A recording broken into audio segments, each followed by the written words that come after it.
Hello, in this video we're going to talk about burns. So we're going to focus on the different types of burns, the most dangerous ones, as well as the pathophysiology as well.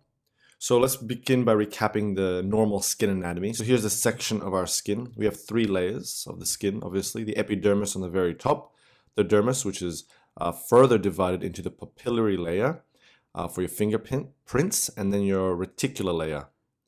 And then you have the hypodermis, also basically what is known as fat, the subcutaneous fat.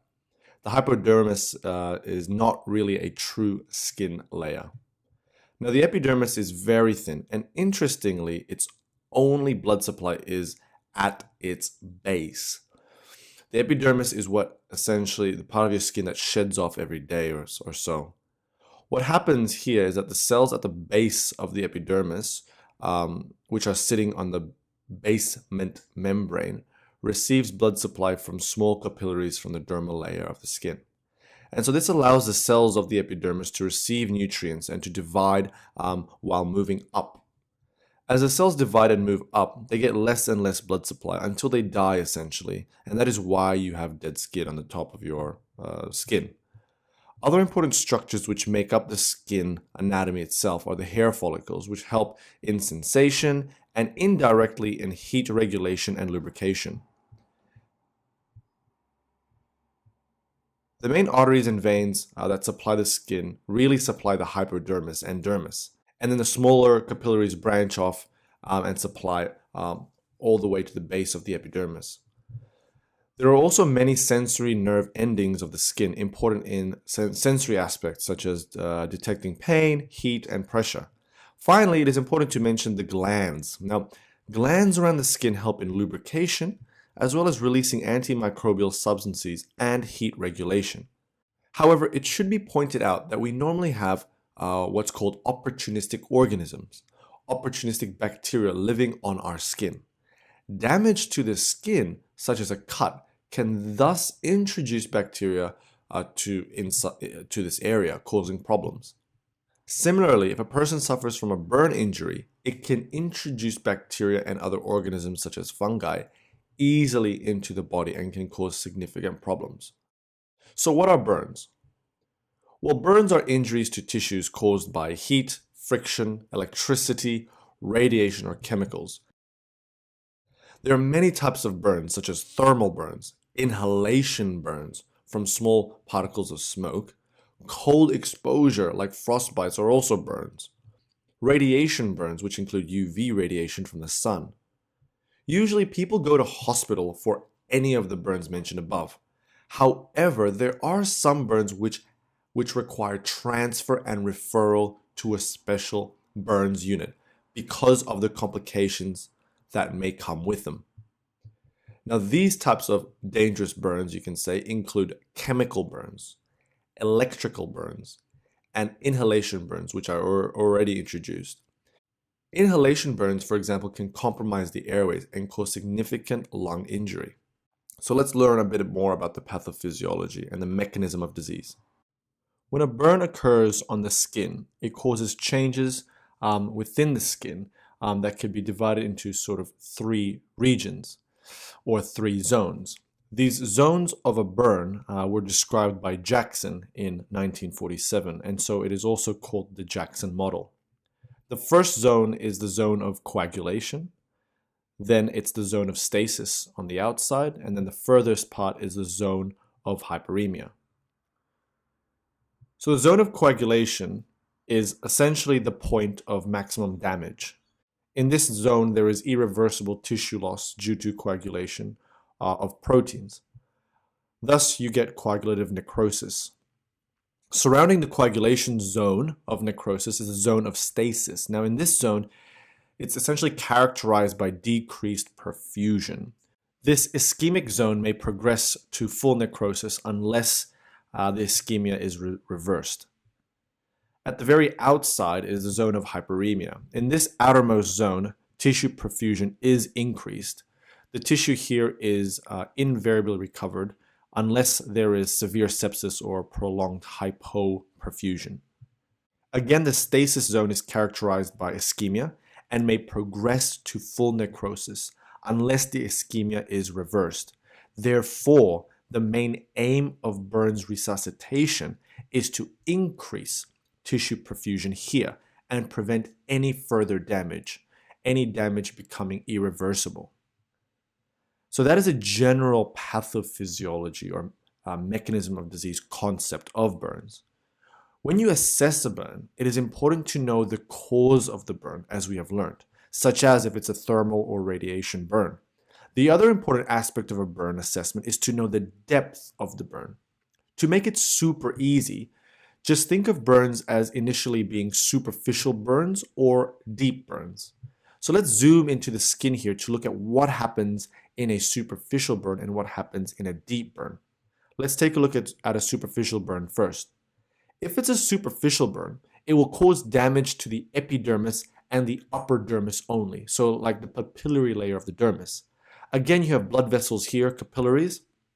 Superficial burns will damage the keratinocytes, which are your cells in the epidermis, and will also activate an immune response. So it will activate immune cells around the area, such as mast cells and macrophages. The damaged keratinocytes, the mast cells, and the macrophages will secrete pro-inflammatory cytokines, triggering an immune response. The cytokines will stimulate nerve endings around the dermis.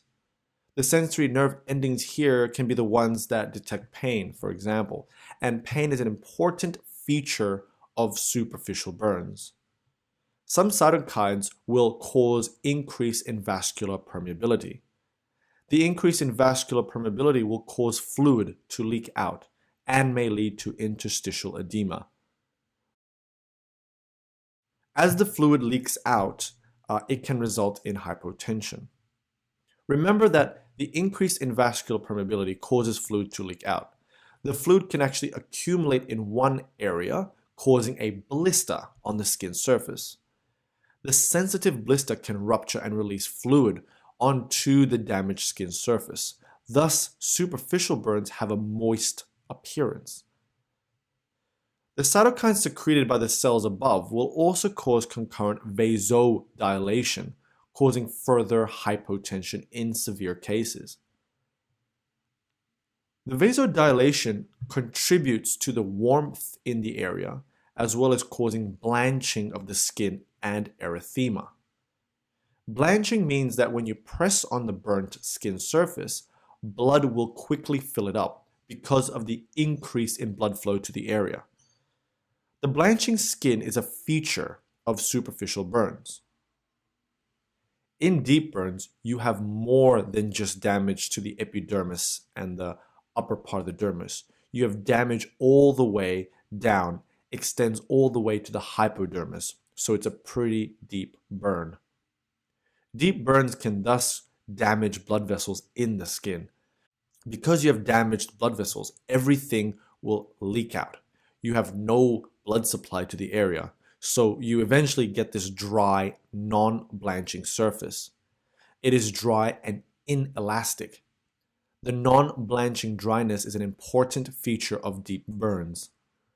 Further, deep burns extending to the reticular layer of the dermis can destroy nociceptors and other sensory nerve fibers. Initially, pain can be detected, but as the sensory nerve fibers are damaged, you get hypothesia. So you get reduction in sensation. Loss of sensation is an important feature of deep burns. Obviously, not all your blood supply is damaged or your blood vessels are damaged. The functional blood vessels will react to the cytokines produced around the area. The vessels will increase vascular permeability, which will cause fluid to shift out, causing interstitial edema. So fluid shifts out from the intravascular space, so the blood vessel, and this will into the interstitium. And this huge amount of fluid coming out of the vessels will result in hypotension, so circulatory shock even. Hypotension as a result of the shift of fluid occurs more in deep burns rather than superficial burns. So now that we know the pathophysiology of superficial burns and deep burns, let us learn a bit more about the classification of the burn depth. Again, burn depth can be broadly divided into superficial and deep burns. Superficial burns can be further divided into superficial epidermal burns and superficial partial thickness burns. In superficial epidermal burns, only the epidermis is involved, so the very top of the skin. The most common cause here is your regular sunburn when you get a dry and red skin, which is painful. The epidermis layer is the only layer involved. On a side note, superficial burns are not included in the assessment of the total body surface area burn. In superficial partial thickness burn, you are causing damage all the way to the papillary layer of the dermis, so the upper dermis. And so because you are going all the way to the upper dermis, you are allowing the blood vessels to increase permeability, leading to blister formation, which then can subsequently rupture. The feature of the burn is red, moist weeping with rupture and unruptured blisters. The burn here is very painful. Again, in superficial partial thickness burns, your epidermal and papillary layers of the dermis are involved. The important features here are blister formation, rupture of blisters causing a weeping, moist injury.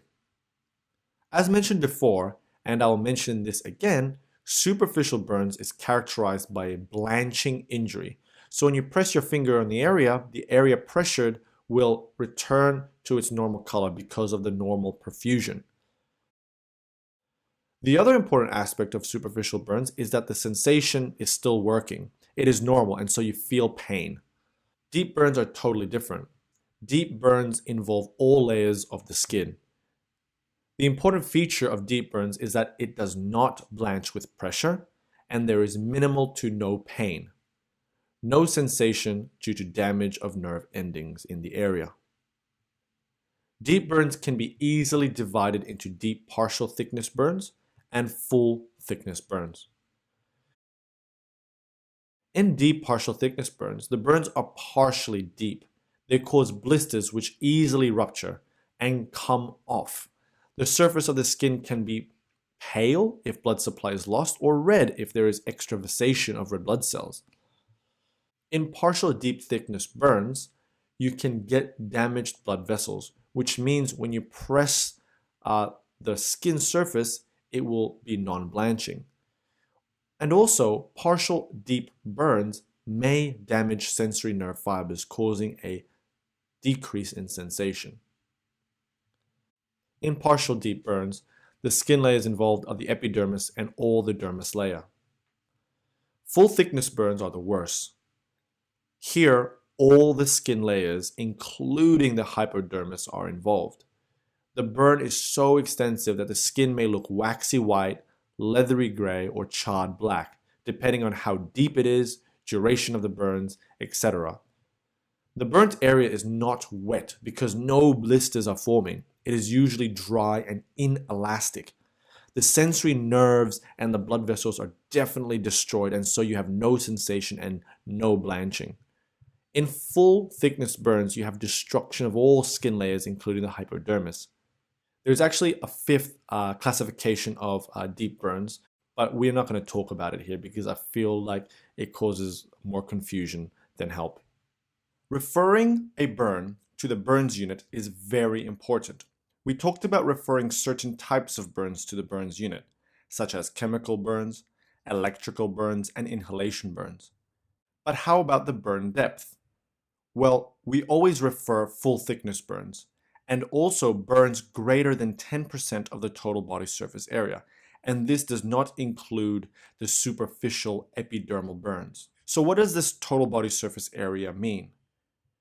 When assessing burns, it's also important to calculate how much of the body is burnt, or the size of the burn, or we refer this to as the total body surface area. A good way to calculate the total body surface area is to use what is called the rule of nines. It's a great rapid assessment. The rule of nines is where the body is divided into areas of percentage, which are divisible by 9, with the exception, for example, you have 4.5%, 9%, or 18%.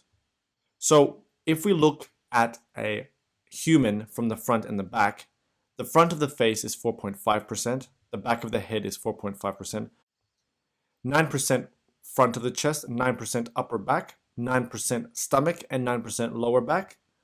For one leg is 18%. So 9% for the front of the leg and 9% for the back of the leg. For the upper limb, it's 9% total. So it's 4.5% at the front and 4.5% at the back. I hope that makes sense. And the genitals and perineum is 1%. So to summarize, the head and neck total is 9%. The chest, front, and back is 18%. The abdomen all around is 18%. One leg is 18%, and one arm is 9%. And the genitals and perineum is 1%. So all should equal 100%, if I did it right. Another quick way to measure total body surface area is by using what's called the Palmer method. Here, the person's palm and fingers will represent 1% total body surface area. So for example, they have burnt an area of their body and their palm and fingers covers this burn. This represents 1% total body surface area burnt. The Palmer method is useful for small scattered burns. So remember, we briefly mentioned when to refer burns to the burns unit, such as the type of burn as well as the depth of burn. So for example, full thickness burns or burns greater than 10% of the total body surface area. But this does not include superficial epidermal burns. So how about some other factors which will make one refer to a burns unit? Well, things that potentially need referring to a burns unit include burns to the very young and very old, special areas such as the head, major joints, genitals, hands, and feet also need referring to a burns unit. Burns in pregnancy as well as circumferential burns are very serious.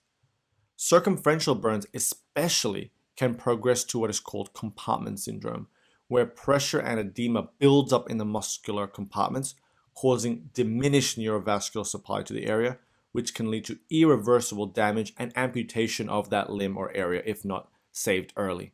I hope you enjoyed this video on burns. To learn more about compartment syndrome, please click on the link below.